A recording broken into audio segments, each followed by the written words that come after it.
Assalamualaikum warahmatullahi wabarakatuh. Alhamdulillahirabbil alamin. Wassalatu wassalamu ala asrofil anbiya wal mursalin sayyidina Muhammadin wa ala alihi washabbihi ajmain, amma ba'du. Alhamdulillahirabbil alamin. Kita panjatkan puji syukur kita kepada hadirat Allah Subhanahu wa taala yang telah memberikan kita kenikmatan hidup sampai kita masih bisa merasakan hidup tenang di Indonesia ini. Yang kedua, salawat dan salam kita sampaikan kepada junjungan Nabi besar kita, Nabi besar Nabi Muhammad SAW yang telah memperjuangkan Islam ini ya sampai kita bisa merasakan Islam yang murni pada kesempatan hari ini. Nah, di video kali ini kita akan sama-sama membahas kenapa sih Islam di Indonesia ini sangat banyak sekali. Ya, kita melihat banyak Islam yang mengajarkan, yang satu mengajarkan seperti ini, yang satu mengajarkan syariat seperti ini, yang satu mengajarkan joget-joget, kenapa yang satu, ya banyak sekali ya. Teman-teman juga bisa lihat sendiri video-video yang terlebih kita lihat bisa di videonya Harry Pras ya. Itu Harry Pras mengajarkan Ahlus Sunnah wal Jamaah. Kita bisa lihat sendiri. Nah, di video kali ini Ana mau jelasin yang ada di buku Shiratal Mustaqim ya. Bagi yang teman-teman yang udah nonton video Ana sebelumnya, Ana telah membedah buku Shiratal Mustaqim ini, artinya jalan yang lurus ya. Buku ini bagus banget untuk kita pelajari. Nah, di video kemarin kita telah sampai di bab 5, sekarang kita di bab 6 yang berjudul yang benar hanya satu, yaitu Islam itu sendiri. Nah, langsung saja kita baca buku ini. Simak teman-teman ya.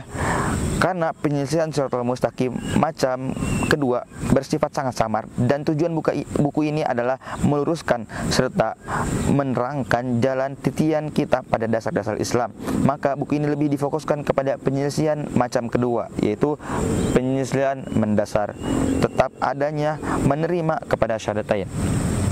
Teman-teman, buku ini memfokuskan kepada kita semua dalam memahami dan mengajarkan dasar-dasar Islam, yaitu orang yang menerima syahadatain akan tetapi dia salah dalam menerapkan ajaran-ajaran Islam. Ya, artinya di Indonesia ini banyak sekali orang yang muslim, tapi banyak sekali juga orang yang salah dalam penerapan Islam itu sendiri, yaitu banyak melakukan kebid'ahan. Allah Subhanahu wa taala adalah satu-satunya Rabb, dan Islam adalah satu-satunya agama yang benar. Tetapi kita dapati banyak Islam di zaman kita sekarang ini. Nah, berdasarkan prinsip asasi bahwa Islam yang benar hanyalah satu, maka di antara yang banyak itu hanya satu Islam yang benar Islam, yaitu Islam yang murni. Allah Subhanahu wa taala telah menegaskan bahwa jalan-jalannya hanyalah satu, sirat, dan bukan subul, yaitu banyak jalan. Allah Subhanahu wa taala berfirman, wa anna hadza sirati mustaqiman fattabi'uhu wa la tattabi'u subula fatafarraqu bikum an sabili dzalikum wasaqum bihi la'allakum tattaqun. Dan bahwa yang kami perintahkan ini adalah siratal mustaqim, yaitu jalan yang lurus. Maka ikutilah jalan ini dan janganlah kalian mengikuti jalan-jalan yang lain, karena jalan-jalan itu mencerai-beraikan kalian dari jalannya. Demikianlah wasiat Allah Subhanahu wa taala kepada kalian agar kalian bertakwa. Al-An'am 153. Selain Islam yang benar lagi murni, maka tidak akan dapat menyampaikan kepada keridhaan Allah Subhanahu wa taala. Semakin bertambah kemurnian Islam, maka semakin dekat pula ia kepada keridhaan Allah Subhanahu wa taala. Begitu juga sebaliknya.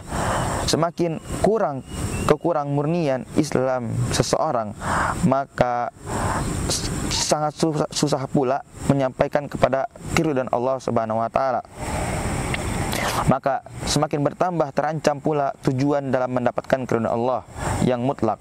Semakin bertambah ketidakmurnian keislaman seorang, maka semakin bertambah pula kejauhannya dari Allah. Ini semua terjadi ketika kekurang murnian keislaman seorang masih dalam lingkaran umat Islam. Tetapi ketika ketidakmurnian terus melebar, hal ini bisa mengantarkan seorang kepada kekafiran. Ya. di sini jelas bahwasanya kekurang murnian seorang muslim itu banyak yang masih menerima syahadatain, akan tetapi ia masih kurang melakukan ittiba, ini pengikutan kepada sabda Rasulullah SAW, yaitu ajaran-ajaran untuk mengerjakan dan menerapkan ajaran Islam. Nah, orang-orang yang kurang murni ini dikatakan dalam buku ini orang-orang yang mendapatkan keridhaan Allahnya itu tidak mutlak, ya, akan susah. Nah, orang yang murni keimanannya, ya, murni keislamannya, maka itu akan menghantarkan kepada keridhaan Allah Subhanahu wa taala yang mutlak. Umat ini akan terpecah menjadi banyak golongan, dan yang benar, yang memang sudah terpecah, ya, sudah terpecah. Namun hanya satu yang benar dan yang lain salah. Hanya satu yang akan selamat dari api neraka, sedangkan yang lain akan memasuki neraka terlebih dahulu.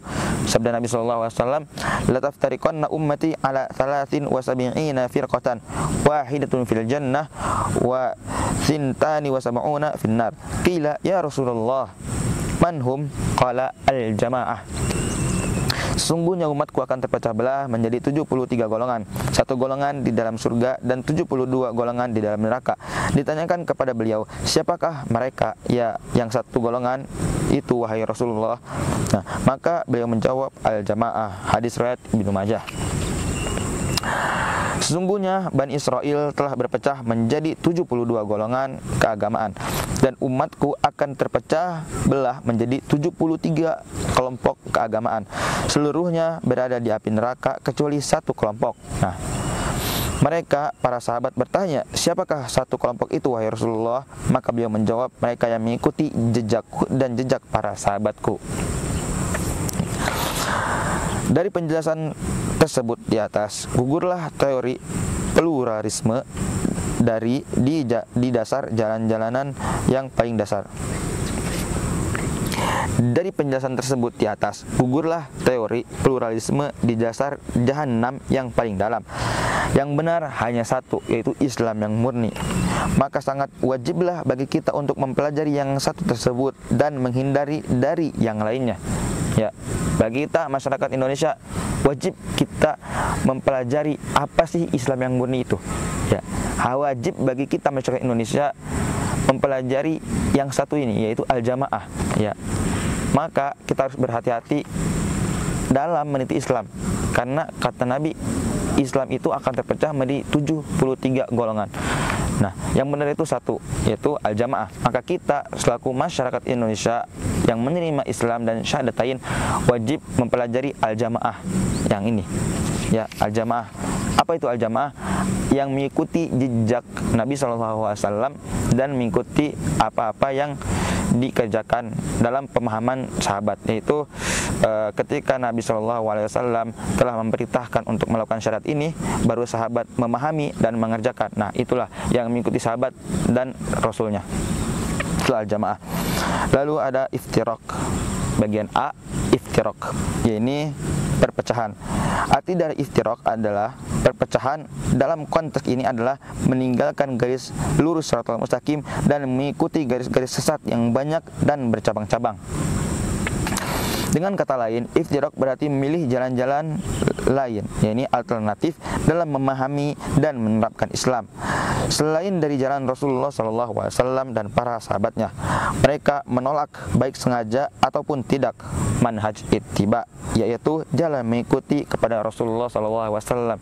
Nah, jadi orang yang berada di 72 golongan ini, mereka menolak jalan ittiba baik sengaja ataupun tidak sengaja, yaitu manhaj salafus saleh, yaitu para sahabat, ya.